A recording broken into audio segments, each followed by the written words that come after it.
안녕하세요. 지인의 추천으로 사연 열차를 처음 접한 후 혼자 있는 시간이면 사연을 들으며 시간을 보내곤 하는 40대를 바라보고 있는 애청자입니다. 이렇게 날씨가 쌀쌀해지면 문득 이혼하던 때가 떠오르곤 하는데요. 그땐 이혼과 복수만을 생각하며 어떻게 해서든 정신을 차리자고 생각했기에 앞만 보고 나아갔는데 지금 생각하면 어떻게 맨정신으로 버텼나 싶기도 하네요. 끝없이 괴롭히던 사람들, 그리고 충격적인 광경들이 잊히지가 않아요. 아직도 눈을 감고 떠올리면 선명하게 기억나는 이혼 이야기. 함께 들어보실래요? 남편과는 결혼한 지 5년이 넘은 부부였어요. 연애까지 합치면 8년을 함께한 사이였죠. 세월이 세월인 만큼 신혼 1년 정도를 제외하곤 과한 애정 표현이나 다정한 배려 같은 건 모르고 살았던 것 같아요. 남편은 다정함과는 거리가 멀었지만 묵묵하게 챙겨주곤 했는데 유난을 떨며 살갑게 구는 것보단 그게 더 편하긴 했어요. 그런 부분에선 참 잘 맞는 부부였습니다. 여기서 잠깐 가족 구성원을 말해보자면 저는 외동의 친정 부모님이 다 계신 반면 남편은 밑으로 여동생이 하나 있고 시부만 계신 상태였어요. 시부는 남편이 어릴 적 이혼을 하셔서 어린 남매를 혼자 키우셨다고 하더라고요. 처음 그 이야기를 들었을 땐 남편 혼자서 어린아이 둘을 키운 것이 녹록지 않으셨겠다고 생각했는데 살다 보니 오죽했으면 시모가 어린애들까지 두고 이혼했을까 싶더라고요. 시부는 이 여자 저 여자 오는 여자라면 마다하지 않고 만나고 했거든요. 저희가 8년을 함께할 동안 시부가 갈아치운 여자만 해도 제 손가락이 모자랄 지경이었으니까요. 신우이는 오죽 이 꼴이 보기 싫었으면 22살 어린 나이에 시집을 가버리곤 친정과는 연락도 거의 하지 않고 산다고 하더라고요. 정확히는 시부와 말이에요. 이런 신우이와는 달리 남편은 시부의 회사에 일을 하고 있었고 그래서 시부와 교류는 하고 있지만 마찬가지로 별 관심은 없는 편이었어요. 한마디로 시부의 여자친구가 바뀌든 말든 아예 상관을 하지 않았죠. 여보, 이번에 아버님 여자친구 또 바뀌신 것 같더라. 이번엔 9살이나 어리다고 하시던데. 그래? 이번엔 어리니까 반년은 만나겠네. 당신은 아버님이 만나는 사람 궁금하지도 않아? 어떻게 반응이 그렇게 무미건조할 수 있어, 매번. 이 물음에 남편은 대수롭지 않다는 듯 남 이야기하듯 이렇게 말하더군요. 당신이야말로 매해 바뀌는 여자친구들이 매번 그렇게 궁금해?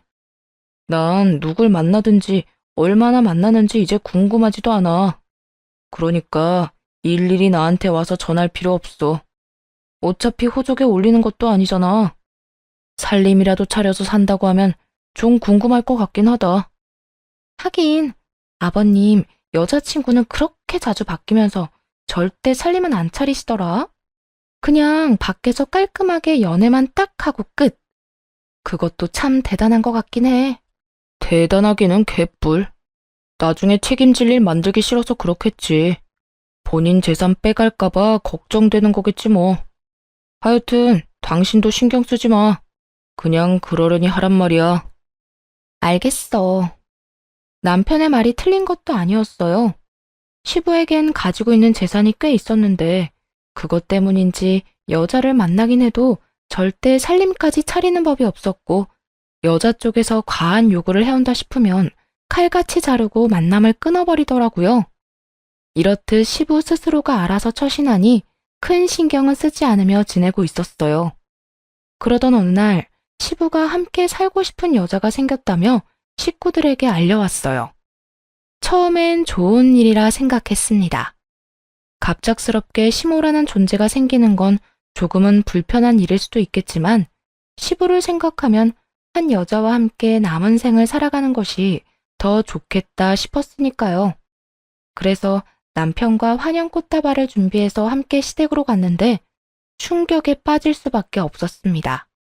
시부가 누굴 데리고 살든 시부 인생이니 아무 상관 말고 앞날을 축하만 해주자고 생각하며 갔는데 시부 옆에 앉은 건 저보다도 어려 보이는 여자였어요. 그 여자가 바로 시부와 함께 살 여자라고 하더라고요. 즉, 앞으로 시어머니가 될 여자 말이에요. 왔니? 인사하거라. 앞으로 나랑 같이 살 사람이야. 나이는 어려도 속은 아주 꽉 찬 진국 같은 사람이니까 앞으로 잘 모시거라. 아버님, 농담이시죠? 농담이라니. 넌 무슨 말을 그렇게 하는 게야? 내가 이런 걸로 농담할 사람으로 보이는 게야? 아니, 그런 건 아닌데 저보다도 나이가 어려 보이잖아요. 시부는 이 말에도 민망해하는 기색 하나 없더라고요. 민망해하기는커녕 오히려 당당하게 이렇게 말하더군요. 나이가 무슨 상관이야? 혹시나 해서 하는 말인데 아가. 네가 이 사람보다 나이가 많다고 해서 막 대할 생각은 하지도 말거라. 늘 나를 대한다는 마음으로 이 사람을 대해야 할 거다. 시부는 혹시나 제가 어린 시모에게 막대할까 싶었는지 당부의 말을 하는 것도 잊지 않더군요. 그런데 어린 시모까지 나서 속을 뒤집어 놓기 시작했어요. 에이, 오빠. 나 부담스럽게 왜 이래. 며느리님, 반가워요. 앞으로 우리 잘 지내봐요. 시어머니가 며느리한테 존댓말하는 집안이 어디 있어? 아직 호적은 안 합쳤어도 같이 살면 어머니 시어머니인데 말부터 편하게 하도록 해. 천천히요. 아무리 그래도 오늘 처음 봤는데 다짜고짜 말 놓으면 기분 좋겠어요? 몇 번 더 보고 내가 알아서 편히 대할 테니 오빤 그냥 지켜만 보세요. 그간 시부의 여자친구들을 몇 번 본 적 있었는데 이런 식으로 시부가 편을 들고 나선 적은 처음이었어요. 이거 정말 큰일이다 싶더라고요. 시부는 어린 시모에게 아주 푹 빠진 듯 했고 무어라 말을 해도 통하지 않을 것이 분명했죠. 시누이는 어린 시모를 보고 조금 놀란 듯 했지만 이내 체념한 듯 아무 말도 하지 않고 돌아가 버렸고 남편은 아예 관심도 없다는 듯 시부 쪽으론 보지도 않더라고요. 상황이 그렇게 되자 눈앞이 깜깜해진다는 말이 확 와닿더군요. 눈앞뿐만이 아니라 제 앞날도 캄캄해지고 있었고 말이에요. 어린 시모는 저희가 앞에 있는데도 불구하고 시부 옆에 딱 붙어 앉아 애교를 부리느라 정신이 없어 보였고 시부는 그런 시모에게서 눈을 떼지 못하더라고요. 아무리 사랑의 국경도 나이도 없다지만 젊은 여자애가 저런 할아버지에게 아양을 떠는 꼴이 곱게 보이진 않았어요. 그런데 오빠, 아니 여보, 안방 가구 좀 바꾸면 안 돼? 다른 건 몰라도 침대는 새 걸로 다시 바꾸고 싶은데.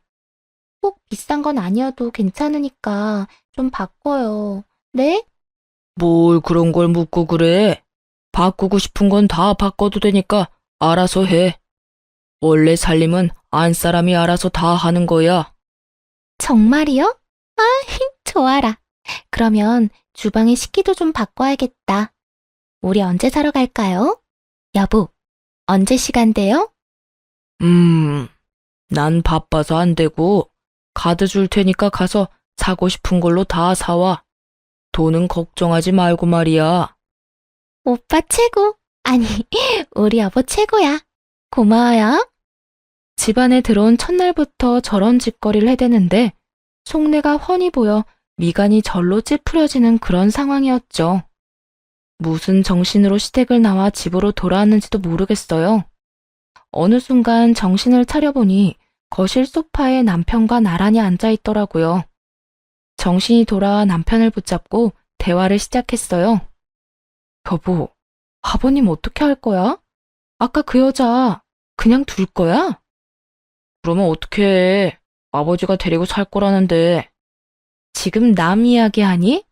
어떻게 지금 이 상황에서 그렇게 태어날 수가 있어? 아까 그 여자 나보다 어린 여자야. 거기에다 아버님이랑 같이 살 거라고 하잖아. 당신은 그 젊은 여자가 우리 아버님이랑 살겠다고 저러는 속내를 모르겠어? 설마 정말 사랑한다고 생각하는 거 아니지? 아, 진짜 사랑일지 아닐지는 지켜보면 알겠지. 지금 당신처럼 흥분한다고 해결되는 것도 없으니까 그냥 좀 지켜보자. 남편의 말이 틀렸다는 건 아니지만 지나치게 태연한 그 태도가 이해가 되지 않더라고요. 자칫 잘못하면 꽃뱀 같은 여자에게 시부가 크게 당할 수도 있는 상황인데 지켜보자는 말만 하고 있으니 답답하기도 했고요. 아, 진짜 난 이해가 안 된다. 물론 당신 말이 틀렸다는 건 아니야. 그래, 기다리다 보면 그 여자가 어떤 속셈으로 아버님 옆에 있는 건지 알 수 있겠지. 그런데 그 사이에 일이라도 벌어지면? 아까 호적 어쩌고 저쩌고 하는 이야기 못 들었어? 단순히 살림 차려서 사는 게 아니라 재혼까지 해버리면 그땐 진짜 큰일이라고. 큰일 날 건 또 뭐 있어. 그 여자랑 아버지랑 재혼하면 당신이랑 나는 발길 딱 끊고 살면 되지. 아, 회사에선 내쫓지 않을 거니까 그건 걱정하지 않아도 돼. 아버지가 다른 건 몰라도 일적으로는 나 믿는 편이라서 쉽게 자르진 않을 거야. 지금 내가 그런 걸 걱정하는 게 아니잖아. 아, 당신은 아직도 모르겠어? 우리 아버지가 내가 뭐라고 한다고 내 말을 들을 것 같아? 그럴 것 같으면 우리 엄마와도 그렇게 헤어지진 않았겠지. 내가 그렇게 엄마랑 같이 살게 해달라고 울고불고 하며 매달려도 눈도 하나 깜빡 안 한 사람이야. 난 아버지 재산이 다 날아가든 말든 상관없으니까 그냥 저렇게 살다 죽으라고 해. 끝까지 평온함을 유지하던 남편이 울분을 토해내더라고요. 시집을 오고 나서 시부의 행실로 봤을 때 시부의 이혼 사유가 외도이진 않을까 짐작은 했었지만 남편의 말을 듣고 나니 더욱 확신이 서며 아무 말도 할 수가 없었어요. 시부와 남편 사이의 감정이 골이 생각보다 깊다는 걸 알아버려 더는 무슨 말을 할 수가 없겠더라고요. 거기에다 재산을 뺏기든 말든 상관없다고 하는데 더 이상 무어라 말할 수 있겠어요? 그저 그 말도 안 되는 사랑이 진심이길 바라고 또 바랄 뿐이었죠. 그런데 일은 전혀 예상치 못한 곳에서 일어나기 시작했어요. 글쎄, 시부를 등에 업은 어린 시모가 시집살이를 시키기 시작하지 뭐예요? 호칭은 며느리님이라고 하면서도 반말을 해대며 한여름에 김장김치를 담으라고 시키고 주말엔 급한 일이 있다며 집으로 불러서는 손님상까지 다 차리라고 시켜댔고요. 며느리님, 저번에 담아준 김치 우리 여보랑 잘 먹고 있어. 보기보다 솜씨가 좋더라. 그래서 말인데 오늘은 한 5명 먹을 밥 좀 차려줘. 네? 5명이요? 응. 오늘 우리 집에 우리 여보 친구분들 오신다는데 내가 다른 건 다 잘하는데 요리를 못해서 말이야. 그러면 급하다고 아침부터 빨리 오라고 한 게 손님상이나 차리라고 부른 거네요? 응. 사람 부르자니 돈이 아깝고 내가 하자니 자신이 없고. 그러니 어째. 이럴 때 며느리 도움 좀 받아야지. 다들 12시쯤 오신다고 했으니 좀 부탁해.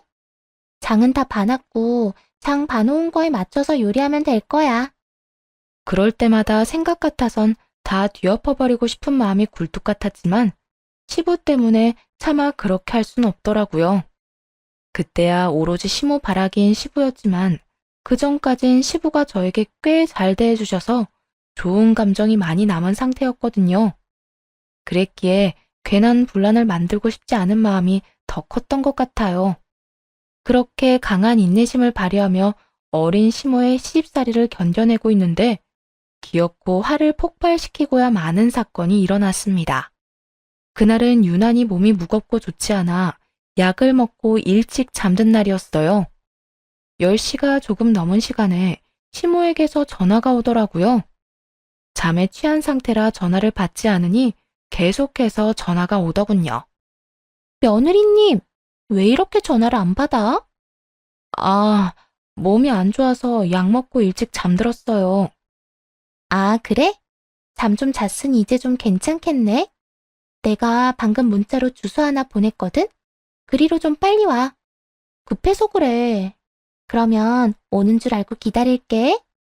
남편을 보내자니 야근 중이라 집에 없고 무시하고 마저 잠을 청하자니 정말 무슨 일이라도 있으면 어쩌나 하는 생각이 들더라고요. 목소리로 봐선 일이 있는 것 같진 않았지만 그래도 찝찝할 수밖에 없는 그런 상황이었죠. 하는 수 없이 전 시모에게로 갔고 그곳엔 술 냄새를 풍기며 시모가 기다리고 있더라고요. 시모는 친구들과 함께였는데 제가 도착하자 다들 떠나버리고 시모와 둘만 남게 되었죠. 같이 2차나 가자고 부른 건 아닐 거고 이 시간에 왜 부른 거예요? 보다시피 내가 술을 먹어서 말이야. 대리를 부르긴 해야 하는데 대리 부르자니 돈이 아깝고 세상이 너무 험하기도 하고 말이야. 이럴 때 며느리 덕 좀 보려고 불렀지. 운전은 잘하지? 나 집까지 좀 부탁해. 순간 화가 확 오르는데 얼마나 화가 났는지 손까지 떨려오더라고요. 이성의 끈을 놓는다는 게 이런 느낌이구나 하는 생각이 들며 저도 모르게 분노가 터져나왔어요. 야, 너 진짜 제정신 아니구나? 이 시간에 사람 불러다 뭐? 운전은 잘하느냐고? 이게 진짜 아버님 생각해서 웬만하면 참아보려 했더니 선 넘네. 야? 너? 지금 눈이 돌아서 사리 분별이 안 되나 본데 이딴 식으로 굴면 앞으로 곤란한 건 며느리님인 거 몰라? 며느리님 좋아하네. 내가 왜 네 며느리야? 나 아직까지 네 며느리 아니거든? 어디서 나이도 어린 게 꼬박꼬박 반말질하는 것도 모자라서 사람을 종부리듯 부려먹으려고 굴어? 불같이 화를 내는데 어린 시모는 언성 한번 높이지 않고 손톱을 탁탁 튕기며 얄미울 만큼 차분히 말하더군요. 나보다 한 3살 많나? 나이 차이도 별로 안 나는데 그렇게 존댓말이 듣고 싶었어? 그랬으면 진작 말하지 그랬어. 그까짓 존댓말 얼마든지 해줄 수 있었는데 말이야. 그런데 내가 반말하는 거랑 며느리님이 반말하는 건 많이 다른 문제인 거 알지? 나 오늘 며느리님이 나한테 어떻게 했는지 다 말할 거야. 아마 모르긴 몰라도 며느리 사랑은 오늘로 끝나겠네. 아, 그까짓 사랑? 나 필요 없으니까 너 다 해. 아빠 뻘 남자랑 살면서 사랑이라도 듬뿍 받아야 할 거 아니야. 내가 다 양보할 테니까 사랑 많이 받고 부디 끝까지 잘 살아. 조금 살다가 내쫓기지 말고 말이야. 아, 아닌가? 도망가지 말고 말이야. 라고 말해야 하는 게 맞는 말인가? 단 한 번도 인상조차 찌푸리지 않던 어린 시모의 미간이 구겨지며 순식간에 얼굴로 손이 날아오더라고요. 너무 갑자기 일어난 일이라 막을 순 없었지만 되돌려주는 것은 어려운 일이 아니었죠. 그렇게 사이좋게 뺨을 한 대씩 주고받은 저와 시모는 길거리에서 격하게 싸우기 시작했고 결국 주변 사람들이 나서 말려서 떨어지게 되었네요. 너 진짜 내가 가만히 안 둬? 내가 우리 여보한테 다 이를 거라고. 일르라고. 너 하고 싶은 대로 다 해도 되는데 앞으로 나한테 이래라 저래라 하기만 해? 그 길고 고운 머리카락 다신 구경도 못하게 해줄 테니까. 그렇게 시모와 저는 각자의 집으로 돌아왔고 다음날 화가 난 시부에게서 당장 시댁으로 오라는 불호령이 떨어졌어요. 당연히 연락이 올 거라 생각하고 있어서 그런지 겁이 나지도 않더라고요. 오히려 이 일을 계기로 다신 시댁에 발걸음도 하지 않고 신경도 꺼버려야겠다는 다짐을 하게 되었죠. 남편과 함께 시댁으로 갔고 예상대로 어린 시모는 시부 옆에 딱 붙어 앉아 갖은 불쌍한 척은 다 하고 있더군요. 여보, 며느리님이 글쎄 날 이렇게 잡고 마구잡이로 흔드는데 나 진짜 무서웠다니까? 너, 이 말이 전부 사실인 거야? 네가 네 시어머니한테 정령 손까지 댔단 말이야? 먼저 때린 건 저쪽이고 맞고만 있을 순 없어서 맞대응했어요. 저쪽? 넌 어머님이란 호칭은 어디 가져다 버린 게야? 호칭 똑바로 못해? 못해요, 아버님. 저요, 제 몸에 손댄 어린 여자한테 어머님이라고 부를 만큼 멍청하진 않아요. 입장 바꿔서 생각해보세요. 몸이 안 좋아서 약 먹고 겨우 잠들었는데 그 밤에 불러서 대리운전이나 하라는 게 말이나 돼요? 제가 어린 여자 대리운전이나 하려고 면허 따고 시집 온 건 아니잖아요. 대리운전? 시부는 자세한 내막은 듣지 못한 듯 되물었고 시모는 재빠르게 나서 변명하기 시작하더라고요. 아, 그게 나 어제 친구들 만난다고 했잖아요. 그래서 맥주 2잔 했는데 운전을 할 수가 없잖아. 대리는 불러야겠는데 요즘 세상이 얼마나 험해. 대리운전 불렀다가 나쁜 일 겪는 사람이 한두 명도 아니라는데. 무서워서 부를 수가 있어야지. 그래서 며느리님한테 연락해서 부탁 좀 한 건데 막 반말까지 하면서 나를 혼내잖아. 내가 너무 화가 나서. 어린 시모는 비장의 무기인 듯 눈물을 흘리기 시작했고, 시부는 잘잘못은 덮어놓고 저를 마구잡이로 몰아세우더라고요. 오죽했으면 이 사람이 널 불렀겠어? 이왕 간 김에 좋은 게 좋은 거라고 운전 좀 해줬으면 여러모로 좋잖아. 왜 그 성질을 못 이겨서 이 사달을 만들어? 그래, 시험이 머리채도 잡고 시험이 눈에서 눈물까지 뽑고 나니 속이 시원하냐? 이제 여한이 없을 것 같아? 아버님은 왜 저한테만 뭐라고 하세요? 누가 봐도 제가 먼저 잘못한 일이 아니잖아요. 끝까지 이렇게 나올 것이야? 얼른 미안하다고 잘못했다고 못 빌어. 네가 지금 사과하면 이 모든 게 진정한 가족이 되는 과정이라 생각하고 그냥 넘어가겠지만 끝까지 이따위로 나오면 네 앞으로 주려고 했던 재산은 없는 줄 알아. 그까짓 재산, 제 몫이 있다는 사실도 몰랐을 뿐더러 바란 적도 없었어요. 더욱이 저를 맘대로 조종하기 위해 물려주는 재산 같은 건 더욱 원하지도 않았고요. 전 절대로 사과 같은 건 안 합니다. 그러니까 저한테 그딴 거 바라지도 마세요. 뭐야? 너 계속 이럴 거야? 저는요, 아버님. 아버님이 좋아서 좋은 마음으로 대한 거지. 재산 탐내서 아버님께 잘했던 게 아니에요. 그러니까 그까짓 재산 안 주셔도 되니까 사과 같은 것도 바라지 마세요. 전 이만 가볼게요. 그대로 시댁을 나와버렸고 남편 역시 따라 나오더라고요. 집으로 돌아와 찬물 한 잔을 들이켜고 있으니 남편이 다가오더군요. 아무래도 상황이 상황인지라 위로라도 해주려고 따라온 줄 알았는데 남편의 입에선 전혀 예상치 못한 말이 나오더라고요. 당신이 이번엔 좀 너무했어. 아까 아버지 말대로 요즘 세상도 험한데 간 김에 집에는 좀 데려다주고 오지 그랬어. 뭐라고? 지금 그걸 말이라고 해, 당신? 급하게 오라고 해서 갔더니 대리비가 아까우니 운전이나 하라는데 당신 같으면 집에 데려다주고 싶겠어? 그래, 나도 화는 났겠지. 그래도 술 먹은 사람이랑 몸싸움이나 하고 게다가 그냥 두고 온 건 당신 생각이 좀 짧았다고 생각해. 막장 시댁이어도 참고 살았던 건 오로지 남편에 대한 사랑 때문이었는데 남편이 이딴 식으로 나오니 정말 참을 수가 없더라고요. 시부는 저를 재산을 빌미로 조종하려고 들질 않나.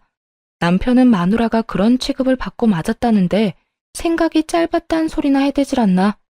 정말 서러워서 눈물이 다 날 지경이었죠. 당신은 내 편을 들어도 모자랄 판국에 뭐? 생각이 짧아?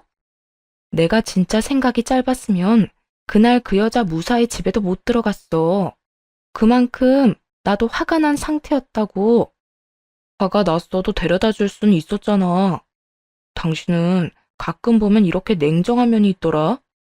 거기에다 길거리에서 싸우기까지 했어. 참 대단하다, 대단해.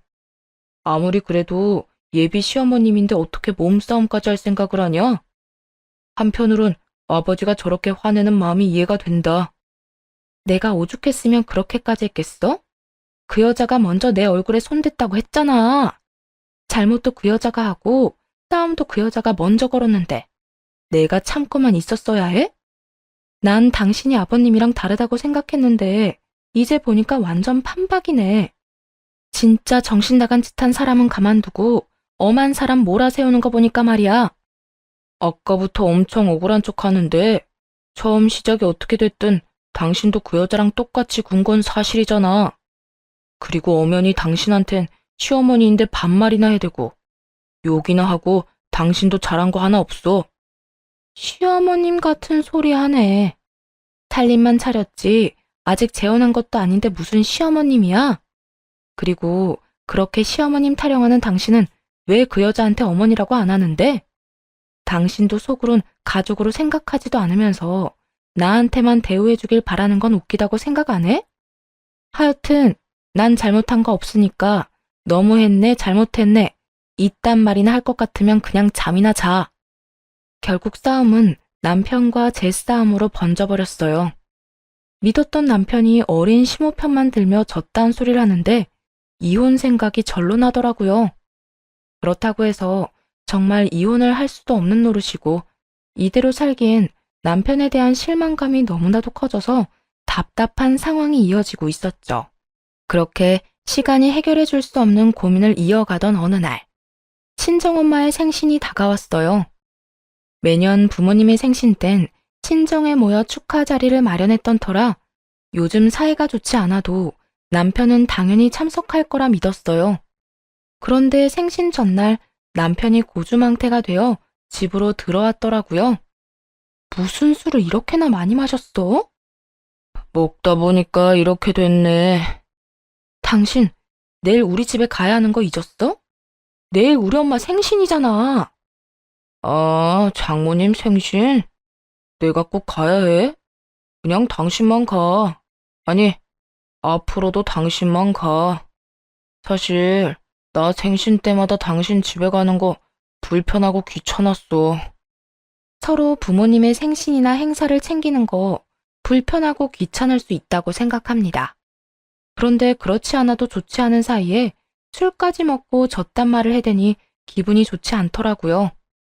더는 저와의 관계 개선을 위해 노력하지 않겠다는 뜻으로 들려서 마지막 남은 희망과 기대마저 산산조각 나는 기분까지 들었어요. 그래서 안 가겠다 이거지? 일단 내일 일어나 보고 컨디션 괜찮으면 내일까진 같이 가는데 다음부턴 나 안 갈 거니까 그런 줄 알아. 그런데 내일도 괜찮을진 모르겠다. 다음날 남편은 당연히 일어나지 못했고 싫다는 남편을 굳이 깨우지 않았어요.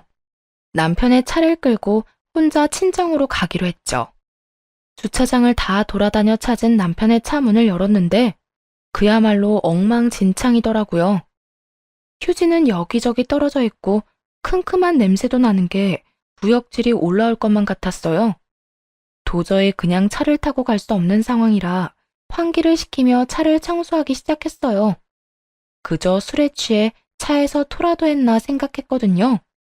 그런데 전혀 생각지도 못한 것을 보게 되었네요. 휴지를 치우던 제 시선 끝에 단추가 걸렸거든요.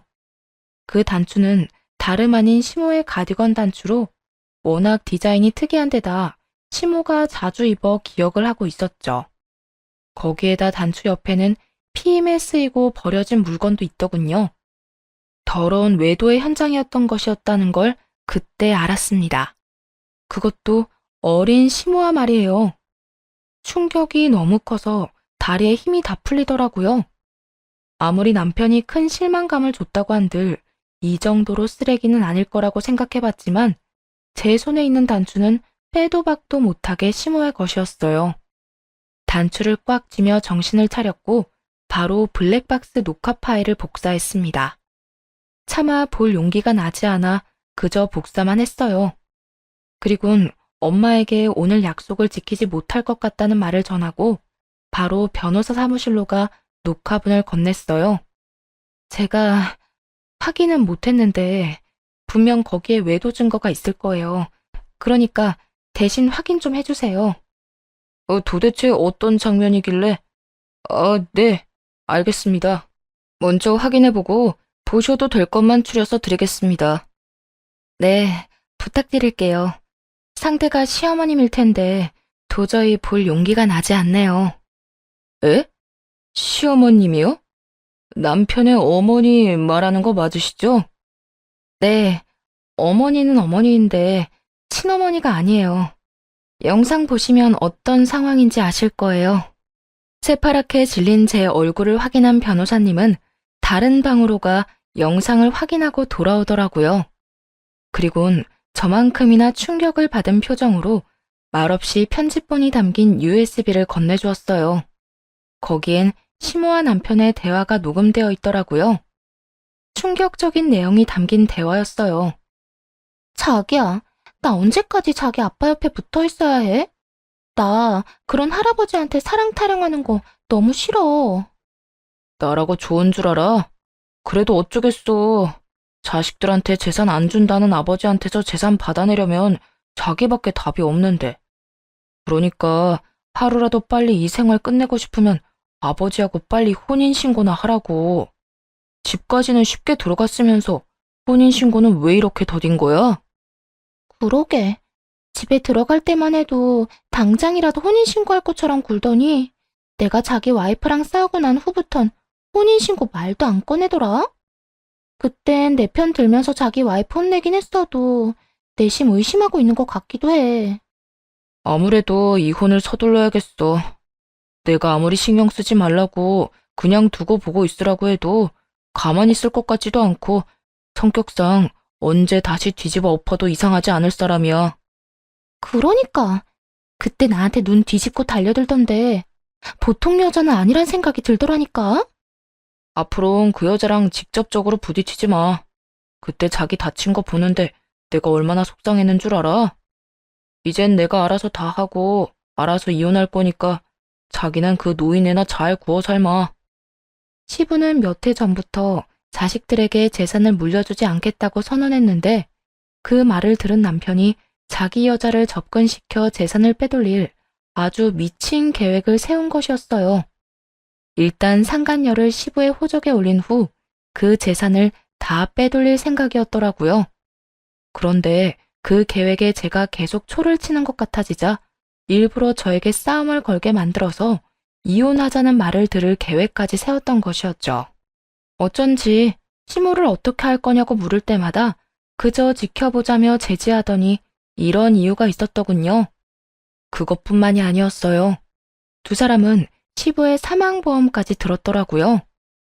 그나저나 집에서 모질게 대하고 있지? 얼른 이혼하자는 말 좀 들어봐. 아, 그리고 사망보험은 다 들었어. 내가 보험 이야기 꺼낼 땐 싫은 티 팍팍 내더니 만일의 경우 자기가 보험금 받는 걸로 지정한다고 하니까 어떻게 그렇게 기특한 생각을 다 했냐고 하면서 사인해주던데? 그래? 다른 말은 안 해? 의심 많은 양반이 그렇게 그냥 넘어갔을 리가 없는데. 의심은커녕 내 넓은 마음에 감동했다는 말까지 하더라. 자기 아들 좀 챙겨주니까 순식간에 벽을 허물어버리던데? 정작 아들이 뒤에서 이런 짓까지 하는 줄은 꿈에도 모르고 말이야. 하여튼 앞으로 고생 조금만 더 하자. 이제 거의 다 왔어. 내가 이번 일만 잘 마무리되면 자기 호강시켜줄게. 그러니까 나만 믿고 따라와. 알겠지? 아무리 돈이 좋다지만 이건 정말 아니란 생각이 들었어요. 그리고 자신이 만나는 상간녀를 시부에게 넘긴 남편이나 다 늙은 시부와 붙어먹은 상간녀나 구역질이 나게 대단하단 생각도 했네요. 추악한 진실은 모두 다 드러났고 이젠 어떻게 이 일을 해결해야 할지만 남은 상태였어요. 머릿속에 떠오르는 계획은 여러 가지였지만 우선 시작은 시부에게 알리는 것이었어요. 적당한 때를 만들기 위해 남편의 휴대전화를 살펴본 결과 둘은 상간녀가 운동을 다니는 월요일 점심시간에 미래를 즐기고 있더군요. 그래서 그에 맞춰 월요일에 시부를 찾아갔죠. 그리곤 일단 블랙박스 사본을 보여드렸고요. 사실 보여주기 전까지도 고민이 많았어요. 혹시나 영상을 보고 충격으로 쓰러지진 않을까 걱정이 될 수밖에 없는 상황이었으니까요. 하지만 이런 제 우려와는 달리 시부는 표정 변화 하나 없이 영상을 끝까지 다 보더라고요. 우선 고맙구나. 시부가 꺼낸 첫 마디는 고맙다였어요. 그 말을 하는 시부의 얼굴엔 상처, 후회, 원망, 그야말로 5만 가지 감정이 다 섞여 있더라고요. 상간녀에게 속아 저에게 호통만 칠 땐 시부가 그저 미웠는데 또 이런 모습을 보니 안쓰러웠어요. 아니에요. 아버님, 괜찮으세요? 난 생각보다 괜찮구나. 네가 아니었다면 이 어린 여우와 파렴치한 아들한테 내 모든 걸 잃을 뻔했어. 아, 아니에요. 영상까지 보여드리는 것이 맞는 걸까 고민 많이 했는데 생각보다 괜찮으신 것 같아서 다행이에요. 영상을 보여주지 않았다면 난 널 믿지 않았을 게야. 아무리 요즘에 이상한 일이 아무렇지 않게 일어난다고 해도 내 아들이 이런 짓거리를 꾸미고 있을 거란 사실을 받아들이기란 여간 쉽지 않으니 말이다. 난 이런 것도 모르고 이 어린 것 빚 갚아주려고 건물까지 내놨는데 까딱했다간 어린 것들 손에 놀아날 뻔했어. 넌 도대체 언제 한 게야? 알게 된 지 얼마 안 됐어요. 차에서 외도 증거들을 발견했고 영상은 차마 볼 용기가 안 나서 바로 변호사 사무실로 가지고 갔거든요. 그래, 그것도 잘한 결정이다. 네 심성으론 견디기 힘들었을 게야. 어쨌든 이혼은 할 게지? 네, 참고 살 수위는 넘은 것 같아요. 외도도 외도지만 저 여자랑 꾸민 짓거리가 소름이 끼쳐서 더는 가족으로 엮어 살고 싶지 않아요. 그래, 네 뜻은 알겠다. 일단 이 빌어먹은 것들부터 부르자꾸나. 시부는 시종일관 차분한 모습을 유지하며 상간녀와 남편을 시댁으로 불렀어요. 그 모습을 보는데 더 무섭게 느껴지더라고요. 마치 폭풍 전야를 보고 있는 기분이었어요. 얼마 지나지 않자 두 사람이 시간차를 두고 집으로 들어왔고 시부는 미리 싸두었던 상간녀의 짐을 건네주었어요. 여보, 이게 뭐예요? 웬 짐이에요? 보면 몰라? 자네 짐이잖아. 그 짐 챙겨서 당장 나가. 네? 나가라니요? 내가 뭐 잘못했어요? 잘못한 게 있으면 말해줘요. 나 다 고칠 수 있어요. 상간녀는 눈물까지 글썽이며 애원을 했지만 시부는 조금의 흔들림도 없이 상간녀를 그저 노려보았어요. 상황이 심상치 않자 남편이 나서기 시작했어요. 아버지, 무슨 일 있으세요? 언짢은 일 있으시면 말씀을 하셔야지 다짜고짜 나가라고 하면 상대방이 얼마나 당황스럽겠어요. 화 좀 가라앉히시고 차분히 말씀해 보세요. 도대체 무슨 일로 이렇게 화가 나셨는지 말이에요. 가만히 있으면 절반은 간다는데 남편은 눈치도 없이 기어코 말을 보태 시부의 화를 돋우고 있었어요. 넌 닥치지 못해? 감히 아비 등의 비속 꽂을 계획이나 세운 놈이 어디서 말을 섞으려 들어? 아무리 아비 재산이 탐이 났다고 해도 네가 만나는 더러운 여자까지 아비 옆에 붙이는 게 정상적인 인간이 할 짓이야? 그게 무슨 말씀이세요? 제가 무슨 아버지 등의 비수꽂을 계획을 세워요? 내가 모를 줄 알아? 너 저 여자랑 짜고 내 재산 빼돌릴 계획 세웠던 거. 아무리 돈이 욕심나도 그렇지 어떻게 네가 내 아들인데 나한테 이딴 짓까지 할 수가 있어? 네가 그러고도 사람 새끼가 맞는 게야? 아버지, 제 말 좀 들어보세요. 그게 아니라고요. 저 여자랑 저랑 원래 알던 사이는 맞는데 계획적으로 아버지 옆에 붙인 건 아니었어요. 저도 아버지가 같이 살 여자다 하면서 소개해줄 때 얼마나 당황했었는데요. 정말이에요. 남편의 말도 안 되는 헛소리가 시작되었고 이에 질세라 상간녀도 나서 남편의 말에 힘을 보태더라고요. 전혀 도움 따위가 될 리가 없었지만요. 맞아요. 사실 아드님이랑 아는 사이긴 했지만 여보랑 제 만남과는 전혀 상관이 없다고요. 그렇게 친한 관계도 아니었고 그냥 어쩌다 보니 이름하고 얼굴만 아는 그런 관계였다고요. 그냥 아는 관계? 아무래도 말로는 순순히 실토를 하지 않을 것 같으니 둘 다 이것부터 보고 다시 이야기해보자꾸나. 시부는 도저히 안 되겠다 싶었는지 블랙박스 녹화본을 두 사람에게 보여주더라고요. 차마 맨정신은 듣기 힘든 소리들이 울려 퍼지고 두 사람의 얼굴은 타색이 되어 갔습니다. 이래도 그냥 아는 사이라 우길 게야? 시부는 고함을 지르셨고 남편은 그 자리에서 얼어붙어 아무 말도 못하더군요. 상간녀도 별반 다르진 않았어요. 시부가 고함을 지르자마자 눈도 마주치지 못하고 있더군요. 시부는 다시금 상간녀를 보며 당장 나가라고 호통을 치기 시작했습니다. 다 보고 들었으면 더는 이 집에 있으면 안 될 거라는 걸 알 텐데 뭘 버티고 있는 게야? 얼른 나가지 못해? 상간녀는 코너에 몰리긴 했는지 바닥만 보던 고개를 들어 시부를 똑바로 보며 돈을 요구하더군요. 나가지 말라고 붙잡아도 나가줄 테니까 돈은 주세요. 돈? 지금 나한테 돈을 요구할 입장이라고 생각하는 거야? 돈 요구하는데 입장이 뭐가 필요해요? 급하면 달라고 할 수 있는 거지. 어차피 내 빚을 갚아주려고 건물 팔 계획이었던 거 다 알아요. 그간 나도 나이 많은 남자 비위 맞추느라 많이 힘들었거든요. 그동안 나 때문에 행복했으니 그 값으로 돈이라도 주세요. 돈 안 주면 난 못 나가요. 곱게 내보내줄 때 나가는 것이 신상에 좋다는 걸 상간녀는 전혀 모르는 듯 하더라고요. 그렇지 않고서야 그런 상황에 돈까지 요구할 리는 없었을 테니까요. 돈을 요구하는 상간녀의 목소리엔 당당함이 흘러넘쳤고 시부는 기가 막히는 상간녀의 행동에 오히려 침착함을 되찾는 듯 차분한 목소리로 말했습니다. 웬만하면 조용히 끝내고 싶어서 그냥 내보내주려고 했거늘. 어찌 저렇게도 멍청하게 구는 건지. 누가 조용히 끝내고 싶다고 했어요? 난 조용하든 시끄럽든 아무 상관도 없고 돈만 있으면 된다고요.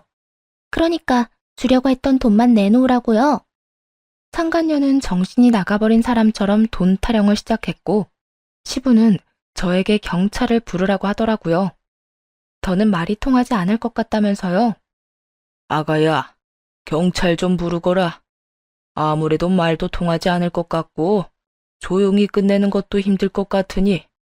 경찰 이야기가 나오자 상간녀는 더욱 날뛰기 시작했고 대꾸도 하지 않고 그냥 경찰을 불렀네요. 생각보다 더 빨리 출동해주신 경찰분들은 상간녀를 끌고 나갔고 그 와중에도 남편은 계산이 얼마나 빠른 것인지 자신이 사랑하는 여자가 끌려가는 모습을 그저 지켜만 보더라고요. 아예 모르는 사람을 보든 말이에요. 참 한심했습니다. 결혼한 저를 배신하고 만난 여자를 돈 때문에 다른 사람의 품으로 보내더니 이렇게 엉망진창인 상황이 되자 이번엔 무시하는 게요. 참 상황에 따라 버리기도 쉬운 사랑이다 싶었네요. 한 차례 폭풍이 지나가고 난 후 남편은 눈치를 살피며 어떤 말도 못하고 있더군요. 시부는 그런 남편에게 다가올 미래에 대해 말해주었어요. 넌 회사에 더는 출근할 필요 없다. 내가 회사에 미리 말 다 해놨고 퇴직금은 일단 내가 보관해 두다가 이혼할 때 돌려줄 테니 위자료로 쓰거라. 그리고 집도 아가 명의로 바꿨으니 내가 사준 집에도 갈 필요 없어. 앞으로 어디서 뭘 하고 살든지 간에 상관하지도 않고 안심도 가지지 않을 테니 마음대로 살아. 최후의 통첩을 받은 남편은 마지막 발악을 하기 시작하더군요. 제가 정말 잘못했어요. 아버지 회사랑 재산은 당연히 저한테 물려주실 거라 생각했는데 아무한테도 안 물려준다고 하시니까 홧김에 그랬어요. 저 정말 반성 많이 하고 있으니 회사에서 밥벌이만이라도 하게 해주세요. 아버지도 잘 아시잖아요. 저 회사에 애정 많은 거. 그리고 저만큼 일 잘하는 직원도 없잖아요. 너만큼 회사에 애정 많고 너만큼 일 잘하는 직원은 많아. 그리고 너보다 일 더 잘하는 사람도 있지. 잊었느냐? 네 동생이자 내 딸. 막내를 다시 회사로 불러 물려줄 생각이니 그런 줄 알고 쏙 물러가. 아버지, 저한테 정말 이렇게까지 하실 거예요? 이렇게까지 하게 만든 놈이 너다. 난 절대 널 용서할 생각 없다. 그까지 돈 때문에 이딴 극악무도한 짓거리를 벌이는 놈은 더는 내 자식으로 둘 생각도 없고 앞으로는 나한테 자식은 딸 하나뿐이다 생각하고 살 테니 너도 그런 줄 알고 다신 찾아오지 마라. 나 죽었다는 소식 들리더라도 장례식장에도 오지 말거라. 남편은 그렇게 시댁에서 쫓겨났고 저도 남편과의 이혼을 준비했어요. 회사에서도 잘리고 집도 제 명의가 되어 갈 곳도 없어진 남편은 상황이 급박하긴 했는지 저를 찾아와 무릎까지 꿇고 빌기 시작하더군요. 여보, 나 좀 용서해주면 안 될까? 나 진짜 많이 반성했어. 자고 일어나서도 당신 생각하면서 반성하고, 잠들기 전에도 당신 생각하면서 미안하다고 생각해. 그래? 반성이란 단어조차도 모를 인간이라 생각했는데 그 정도는 아니라고 하니 다행이네. 그런데 어떻게 하지? 난 당신 같은 인간 용서할 생각은 추호도 없는데. 그러지 말고 나 좀 용서해줘. 나 요즘 너무 힘든데 당신이 없어서 더 힘들어. 이럴 때 당신이 내 옆에서 힘이 좀 되어주면 안 될까? 말 똑바로 해. 내 존재 자체가 당신한테 힘이 되는 게 아니라 내가 가진 것들이 힘이 되는 거겠지. 당신 지금 집도 없이 지낸다며? 돈도 땡전 한 푼 없는데 일도 못 구하고 있고 말이야. 거지 같은 상황이 되니 내가 아쉬운 거잖아. 누구 앞에서 뻔히 보이는 거짓말을 해? 당신 말 다 맞지만 후회하고 있단 말은 진심이야. 이렇게 되고 나니까 알겠더라. 나 당신 진짜 사랑해. 그러니까 나 좀 용서하고 받아주면 안 될까? 남편 놈은 끝까지 입에 침 하나 바르지 않고 진심으로 반성했다는 거짓말을 해대며 용서를 구하더라고요. 전 그런 남편의 얼굴에 주려고 했던 이혼 소장을 던져버렸어요. 우편으로 보낼 수도 있었지만 이렇게 얼굴에 던지고 싶어 가지고 있었거든요. 그딴 말 그만하고 이거나 가지고 가. 이게 뭐야? 당신 정말 나랑 이혼할 거야? 그러면 가짜 이혼도 있냐? 나 당신이랑 이혼할 거야. 그냥 덮고 살기엔 내가 당신에 대해서 너무 많이 알아버려서 이혼 말곤 답이 없겠더라고. 그래서 하는 말인데 얼른 이혼이나 해줘. 나 당신한테 그거 딱 하나 바라니까 말이야. 내가 어떻게 당신이랑 이혼을 해? 내가 얼마나 당신을 사랑하는데. 사랑한다는 인간이 그렇게 했어? 뒤로 딴 여자 만나고 다니고 유산 받는데 방해될 것 같으니까 이혼하려고 온갖 치사한 방법은 다 써서 괴롭히고 말이야. 그랬던 사람이 이제 와서 날 사랑한다고 하면 내가 그 말을 믿을 것 같아? 더는 하나마나한 말 그만하고 당장 꺼져. 헛소리만 하는 남편을 쫓아내버렸고 그대로 이혼을 했네요. 시부의 도움으로 좋은 변호사도 선임하게 되어 남들보다 큰 신경을 쓰지 않고 이혼을 할 수 있었어요. 상간녀 소송도 마찬가지고요. 다신 마주치기도 싫은 상간녀를 법원에서 만난 적이 있는데요. 볼 거라곤 외모 하나밖에 없었는데 그 몰골도 말이 아니더라고요. 행색도 남루한 것이 들어보니 빚쟁이에게 쫓겨 피해 다니느라 속된 말로 똥줄이 빠진다고 하더라고요. 전 남편은 완전 패인꼴이 되어버렸고요. 그렇게 이혼을 하고 난 후 6년이란 세월이 지났네요. 작년에 전 시누이가 찾아온 적이 있었어요. 전 시부가 돌아가셔서 사망보험금을 탔다면서요. 제가 이혼할 때 이야기를 들었는데 아무것도 해주지 못한 것이 내심 마음에 걸렸다며 돈을 주고 갔어요. 처음엔 부담스러워 받지 않으려고 했는데 자신이 회사도 물려받고 보험금도 수령하게 된 것이 어떻게 보면 제 덕이라며 한사코 주길래 받게 되었네요. 요즘은 회사를 그만두고 카페를 차려 지내고 있어요. 처음엔 워낙 사람에게 크게 당해서 그런지 모든 사람이 의심스럽고 또 그렇게 생각하는 제가 한심해서 힘들었어요. 6년이란 세월이 지나니 이제는 꽤 많은 시간은 제가 이혼했다는 사실조차 잊고 살 만큼 잘 지내고 있고요. 다시 결혼까지 하고 싶은 사람은 만나지 못해 여전히 혼자이지만 꾸준히 연애는 하고 있습니다. 한번 실패했다고 한들 혼자 외롭게 살고 싶은 마음은 없어요. 좋은 사람이 있다면 언제든 사랑은 하려고 하거든요. 앞으로도 쭉 이렇게 행복하게 살아보려고요. 그러면 이만 물러가 볼게요.